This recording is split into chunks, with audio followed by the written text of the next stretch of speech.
الحمد لله رب العالمين الصلاة والسلام على رسوله الكريم وعلى آله وصحبه أجمعين وعلى من تبعهم بإحسان إلى يوم الدين أما بعد.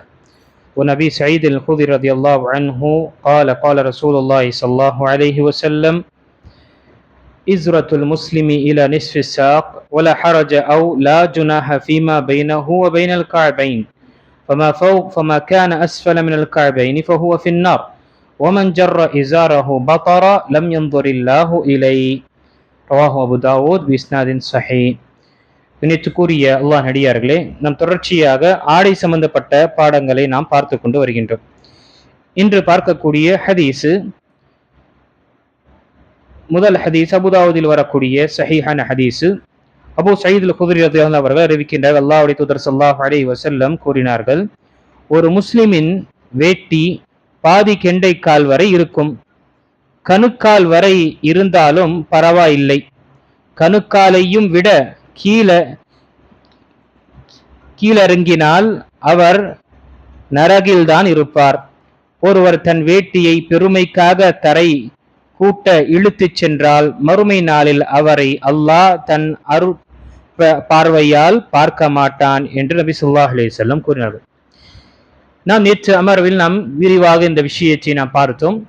கரண்டைக்கால் கீழே அணிவது என்பது ஒரு முஸ்லிமுக்கு தடை செய்யப்பட்டதாக இருக்கின்றது. இங்கு நபி ஸல்லல்லாஹு அலைஹி வஸல்லம் ஒரு முஸ்லிமுடைய ஒரு ஆடையின் அளவுக்குள் எப்படி இருக்க வேண்டும் என்று காண்பிக்கின்றார்கள். இங்கு நம்முடைய ஆடையை பற்றி சொல்லும் பொழுது 4 நிலைகள் இங்கு சொல்லப்பட்டது இந்த ஹதீஸில். ஒன்று சுன்னா, அது என்ன? நம்முடைய கெண்டைக்காலுடைய பாதி அளவு இருப்பது, அது சுன்னாவாக இருக்கின்றது. அதற்கு அடுத்தபடியாக அனுமதிக்கப்பட்ட விஷயம் என்ன? கெண்டைக்காலில் இருந்து கரண்டைக்கால் வரை அங்கு இருப்பது என்பது அனுமதிக்கப்பட்டது. மூன்றாவது நிலை நபி ஸல்லல்லாஹு அலைஹி வஸல்லம் கூறினார்கள், கரண்டைக்கால் கீழே இருந்தால் அது அந்த பாகம் நரகத்தில் இருக்கும், அது தண்டிக்கப்படுவான் அந்த மனித அந்த பாகம். 4வது நிலை நபி ஸல்லல்லாஹு அலைஹி வஸல்லம் கூறினார்கள், யார் தன்னுடைய ஆடையை பெருமையுடன் அவர் அணிந்து கீழே கூட்டக்கூடிய அளவில் அவர் அணிந்து செல்கின்றாரோ அல்லாஹ் அவர்களை பார்க்க மாட்டான். அப்போ இது 4வது நிலை இருப்பது என்பது 3வது நிலை விட பெரிதாக அல்லது பெரும் ஒரு தண்டனைக்குரிய விஷயமாக ஆகும். இந்த ஹதீஸ் நபி ஸல்லல்லாஹு அலைஹி வஸல்லம் தெளிவாக கூறியிருக்கின்றார்கள், நாம கரண்டைக்கால் மீது நாம நம்முடைய ஆடைகள் வைத்துக் கொள்ள வேண்டும். இல்லை என்றால் கரண்டைக்கால் கீழே இருந்தால் அது பெரும் பாவத்தில் ஒன்றானது. அதை விட கீழே நாம உராசி கொண்டு அதை கூட்டிக் கொண்டு பூமியில் தரையில் படக்கூடிய நிலையில் அணிந்தோம் என்றால் அல்லாஹ் நேற்று நாம் பார்த்த ஹதீஸில் 4 தண்டனை அந்த மனிதனுக்கு.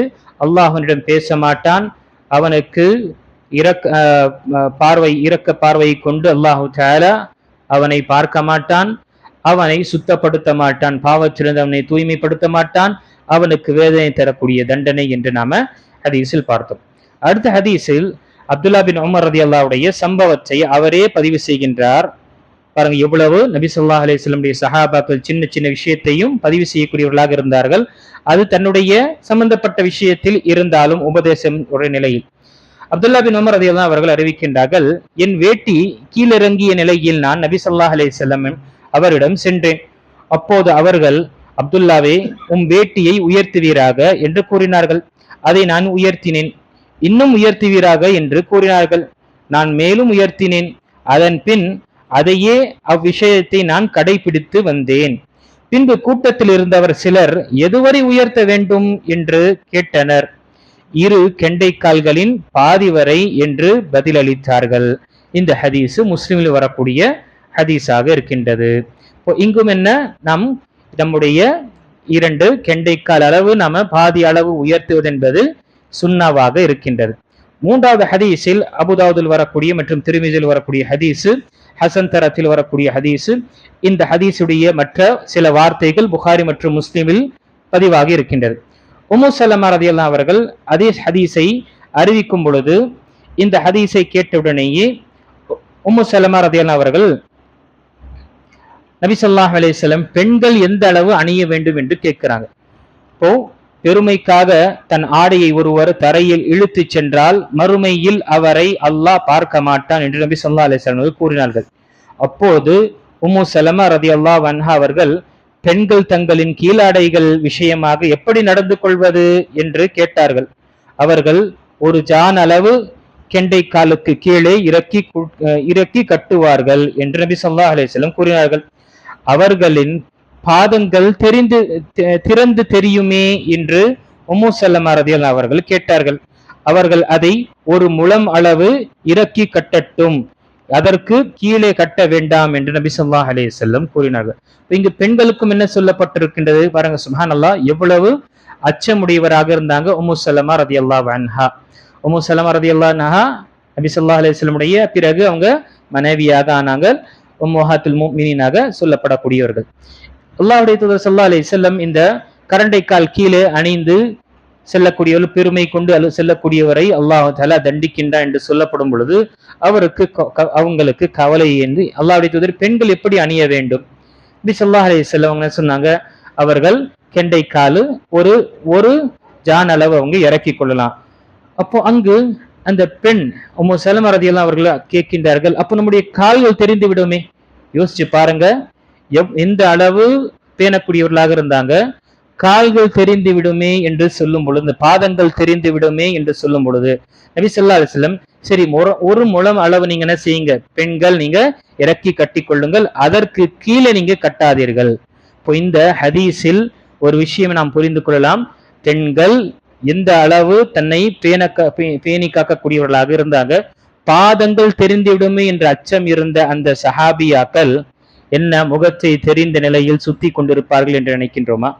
இந்த ஹதீஸ்ல நமக்கு புரிய வருகின்றது, பெண் தன்னுடைய முகத்தை மறைப்பதுதான் உண்மையான ஹிஜாப். ஒரு பாதம் தெரிந்துவிடும் என்ற அச்சம் இருந்த அந்த சஹாபியா எப்படி தன்னுடைய முகத்தை திறந்து விட்டு செல்லலாம் என்று யோசிச்சிருப்பாங்க? அல்லது மார்க்கம் இந்த சட்டம் அந்த பாதம் தெரிந்து விடுமே என்று சொல்லும் பொழுது ஒரு முழம் நீங்க இறக்கி கொள்ளுங்கள் என்று சொல்லக்கூடிய இந்த மார்க்கம் எப்படி ஒரு பெண், அதுவும் அந்த பெண்ணை அழகு என்று சொல்லும் பொழுது முகத்தை பார்த்துதான் அந்த முகத்தை திறந்த நிலையில் இருக்க வேண்டும் என்று எப்படி இந்த மார்க்கம் சொல்லி இருக்கும்? இந்த விஷயத்தை நாம புரிந்து கொள்ள வேண்டும். ஆக இந்த 3 ஹதீசுகளிலும் பார்க்கும் பொழுது 4 அளவுகளை நபி ஸல்லல்லாஹு அலைஹி வஸல்லம் நமக்கு காண்பித்து தந்திருக்கின்றார். ஒன்று, சுன்னா. ஒருவர் சுன்னாவை பேண விரும்புகின்றார் என்றால் அவருடைய கெண்டைக்காலுடைய பாதி அளவு அவர் ஆடையை அணித்துக்கணும். இல்லை அவர்களுக்கு அனுமதிக்கப்பட்டதாக இருந்ததென்றால் அந்த கெண்டைக்காலிலிருந்து கரண்டைக்கால் அளவு வரை அவர் என்ன செய்யலாம், அணிந்து கொள்ளலாம். 3வது நிலை பெரும் பாவத்தில் ஒன்றானது கரண்டைக்கால் கீழே அணியக்கூடியவர். 4வது நிலை அதைவிட பெரிய ஒரு பாதிப்பு என்பது, அல்லாஹ் அவனை பார்க்க மாட்டான், அவனை தூய்மைப்படுத்த மாட்டான், அவனுக்கு கடினமான தண்டனை யாரு பெருமையுடன் அணிகின்றார்களோ. ஆக இந்த ஹதீஸில் நாம சொல்லப்பட்ட இந்த விஷயத்தை புரிந்து நாம இருக்கக்கூடிய வாழ்க்கை அல்லாஹு தஆலாவுக்கு கட்டுப்பட்ட ஒரு வாழ்க்கையை வாழ்ந்து அந்த ஹதீஸை பின்பற்றுவதனால் நமக்கு ஏற்படக்கூடிய இம்மை மற்றும் மறுமையுடைய பலன்களை பெற்றுக்கொண்டு அல்லாஹுடைய பொருத்தத்தை பெறக்கூடியவர்கள் அல்லாஹ் நம்மை ஆக்கியல்வானாக. ஆமீன். வாஹிரு தாவானா அல்ஹம்துலில்லாஹி ரப்பில் ஆலமீன்.